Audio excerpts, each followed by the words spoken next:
Hello दोस्तों, welcome back another video. आपको इस वीडियो में बहुत बहुत स्वागत है और आज बात करेंगे 40 बड़ी खबरों के साथ। तो चलिए पहली खबर से आपको शुरुआत करते हैं। इजराइल ने कहा पाकिस्तान खुद शीशे के घर में रहता है।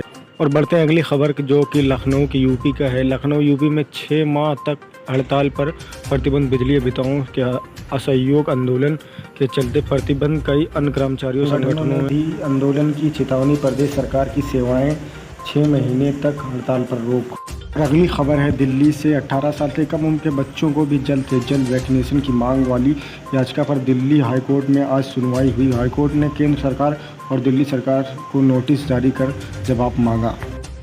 चलिए बढ़ते हैं अगली खबर की तरफ। राहुल गांधी ने कहा हिंदुस्तान के 3% लोगों को वैक्सीन दी गई है, मतलब 97% को कोरोना हो सकता है। प्रधानमंत्री को कोरोना का तेवर ही समझ में नहीं आया। अब बंगाल में भाषण दे रहे थे और लाखों लोग बिना मास्क के खड़े थे। और अगली खबर है यूपी के प्रयागराज से। प्रयागराज ने की योगी सरकार की तारीफ। कोविड कंट्रोल पर योगी सरकार को सराहा। अस्पतालों में इलाज की सुविधा पर तारीफ की। सरकार ने कई जिलों की रिपोर्ट पेश की थी। बहराइच, श्रावस्ती, बिजनौर, जौनपुर की रिपोर्ट पेश की। PIL पर सुनवाई के दौरान SC ने तारीफ की।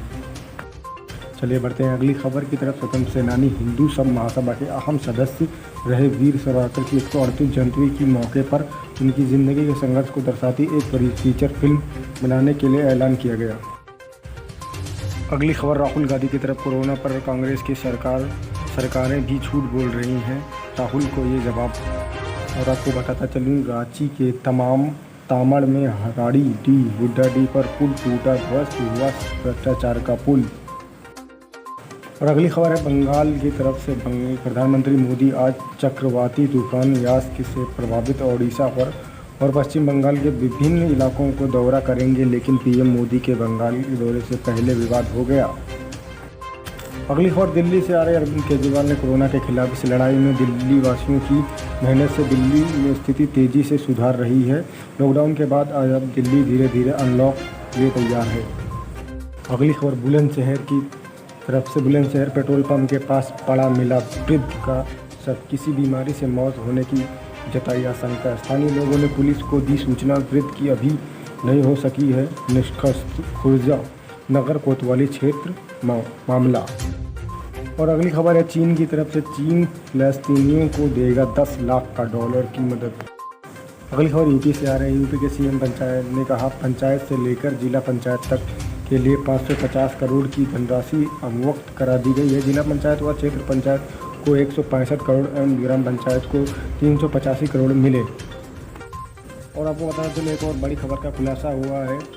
फ्लैग एड मास्क नहीं पहनने पर पुलिस ने बेटे के हाथ पैर में कील मारी, मां ने लगाया आरोप। दरअसल पूरा मामला ये था। इस संबंध में बरेली पुलिस ने अवगत कराया कि प्रथम दृष्टि पूर्व में अपंजीकृत FIR के तहत गिरफ्तारी से बचने हेतु कृत्य किया जाना प्रतीत होता है। और दोस्तों अगली खबर बहुत दिलचस्प है। SSP आवास पर फरियाद लेकर आई वृद्ध महिला ने जब कुर्सी पर बैठने से इनकार कर दिया तो कहा वहां तैनात उत्तर प्रदेश विपिन पाल ने रोड पर बैठकर सुनी वृद्ध की फरियाद। अगली खबर राहुल गांधी की तरफ। राहुल गांधी ने कहा प्रधानमंत्री रणनीतिक रूप से नहीं सोचते हुए इवेंट मैनेजर। इवेंट की ज़रूरत नहीं है लोग मरे जा रहे हैं, रणनीति की ज़रूरत नहीं। अगली खबर है स्कूल कॉलेज की तरफ से। कस्तूरबा स्कूल में 9 करोड़ का घोटाला। छात्राएं पर घर पर खर्च के नाम पर घोटाला। लॉकडाउन में 9 करोड़ ली गए BSA। मेरठ में 26 लाख, बिजनौर में 76 लाख निकले। यूपी में के जिले 18 जिलों में हुआ कस्तूरबा घोटाला। शासन ने BSS ने मांग की स्टिकर। अगली खबर है बॉलीवुड के सलमान खान की तरफ से। सलमान खान ने कमाल आर खान पर इसलिए किया बयानी का case. Radhe your most wanted भाई के इस लीगल केस का कोई लेन देन नहीं। यूपी की सरकार की तरफ से बड़ा फैसला। कोरोना को देखते हुए यूपी सरकार ने बड़ा फैसला लिया है। इस साल नहीं बढ़ेगी बिजली की दरें। और अगली खबर है असदुद्दीन ओवैसी की तरफ से एक वादा जो चुनाव के दौरान AIMAM के राष्ट्रीय अध्यक्ष बैरिस्टर असदुद्दीन ओवैसी ने सीमांचल वासियों से किया था कि हम आपके साथ सुख दुख में हमेशा साथ रहेंगे। उसी को मद्देनजर रखते हुए इस कोरोना महामारी से निपटने के मेडिकल किट्स सीमांचल भिजवाए। और बताता चलूँ कि वरिष्ठ पत्रकार सुधीर चौधरी जी, आपके कोरोना संक्रमित होने का समाचार प्राप्त हुआ। ईश्वर से आपके अति शीघ्र स्वस्थ होने का सुखद जीवन की मंगल कामना करेंगे। सुधीर चौधरी को हुआ कोरोना। और अगली खबर है बाबा रामदेव से रिलेटेड। बाबा रामदेव सरसों तेल भी बेचते हैं। बाबा के तेल में मिलावट की शिकायत पर अलवर में उनकी सप्लाई फैक्ट्री सीज कर दी गई है। रामदेव दावा करते हैं कि पतंजलि का तेल सबसे शुद्ध, बाकी सब मिलावट है। अब मिलावट की शिकायत पर फैक्ट्री सीज हो गई है। बाबा का बयान आते ही होगा। अगली खबर यूपी से आ रही है। प्रदेश में कोरोना से बचाव के लिए टीकाकरण अभियान की रफ्तार और तेज हो जाएगी। 1 जून से 18 से 44 आयु वर्ग वालों के लिए सभी 75 जनपदों में टीकाकरण की शुरुआत की जाएगी। अगली खबर दिल्ली हाईकोर्ट से है। केंद्र सरकार ने 12वीं की परीक्षा रद्द करने की मांग को लेकर कांग्रेस के छात्र संगठन एनएसयूआई शिक्षा मंत्रालय के बाहर प्रदर्शन करेगा। अगली खबर है प्रियंका गांधी वाड्रा जी की तरफ से। महामारी के समय एम्बुलेंस, बेड, वेंटिलेटर, ऑक्सीजन, दवाइयां, वैक्सीन के लिए परेशान हुए लोगों को कोविड संबंधित उत्पादों पर जीएसटी में वसूलना निर्धारित आवेदनशील है। आज जीएसटी काउंसिलिंग में सरकार को कोविड से लड़ाई में इस्तेमाल हो रही सभी जीवन रक्षक दवाइयों पर, उपकरणों पर जीएसटी हटाना चाहिए। अगली खबर यूपी से आ रही है। यूपी के मुख्यमंत्री योगी आदित्यनाथ जी ने कहा हर जिले में बने 100 बेड के पोस्ट कोविड अस्पताल बनाए जाएंगे। खबर दिल्ली से है। मैं आपको बताता चलूँ कि दिल्ली में फ़िलहाल 18 से 44 साल के लोगों को वैक्सीनेशन सेंटर बंद है। 45 प्लस के कोविड वैक्सीन खत्म हो चुकी है। अगली खबर यूपी से आ रही है। ऑक्सीजन उत्पादन में आत्मनिर्भर होगी यूपी सरकार। और आपको बताता चलूँ इलाहाबाद हाई कोर्ट ने प्रदेश में बेहतर कोविड प्रबंधन के लिए प्रदेश सरकार की तारीफ की। कहा प्रदेश सरकार की स्वास्थ्य सुविधाओं को लेकर उठाए गए कदम प्रशंसा योग्य हैं। चलिए बढ़ते हैं आगे खबर की तरफ। गांव में कोरोना से ज़्यादा फैलने की आशंका से मैदान में उतारा।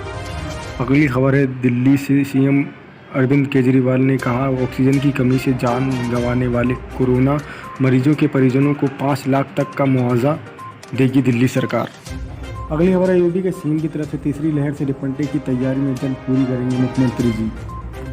और यूपी से जुड़ी और खबरें हमको बताता चलूँ। कोरोना से बचने के लिए बच्चों की दवा किट भी जल्द, मुख्यमंत्री Yogi Adityanath Uttar Pradesh. Twitter user run Vijay ji ने बाबा रामदेव पर निशाना साधते हुए कहा बाबा पेट्रोल 30 रुपये नहीं दे पाए, कम से कम सरसों का तेल ही 30 रुपये में दे देते, देश हित में। यूपी के सीएम ने कहा कि ब्लैक फंगस प्रभावित सभी मरीजों को दवा उपलब्ध कराई जाए। ब्लैक फंगस के उपचार के लिए वैकल्पिक दवाएं की भी व्यवस्था कर मरीजों को उपलब्ध कराई जाए। सभी जनपदों में ब्लैक फंगस के संक्रमण की दवाएं की पर्याप्त उपलब्धता रहे। सीएम योगी ने कहा कोरोना से मुक्त रोगियों को पोस्ट कोविड अवस्था में होने वाले कॉम्प्लिकेशन निःशुल्क उपचार के संबंध में संदेश निर्गत करा दिया गया है। कोरोना पर मध्य प्रदेश के पूर्व सीएम कमलनाथ ने कहा भारत महान नहीं, भारत बदनाम है। इनकी इस खबर का जवाब देते हुए समित पात्रा जी ने कहा कमलनाथ का कहना है भारत महान नहीं, भारत बदनाम है। न्यूयॉर्क में भारतीयों के टैक्सी में कोई नहीं बैठना चाहता। कांग्रेस याद रखे तुम लाख कोशिश कर लो, भारत महान था और महान रहेगा। और अगली खबर है राहुल गांधी की तरफ से। राहुल गांधी ने कहा कोरोना से की दूसरी लहर प्रधानमंत्री की जिम्मेदारी। प्रधानमंत्री ने जो नौटंकी की और पीएम ने जो अपनी जिम्मेदारियों पूरी नहीं की, इसके कारण दूसरी लहर है। इस बयान पर आपकी क्या राय है हमें कमेंट करके बता सकते हैं। तो उम्मीद करते हैं कि हमारे दी गई इस खबरों के लिए आपको थोड़ी भी जानकारी मिलेगी। आप लोगों को वीडियो अच्छा लगे तो वीडियो को लाइक करिए, चैनल पर नहीं तो चैनल को सब्सक्राइब करिए और जुड़े रहिए हमसे ऐसी नई खबरों के लिए। वीडियो को ज़्यादा से ज़्यादा शेयर करिए। धन्यवाद।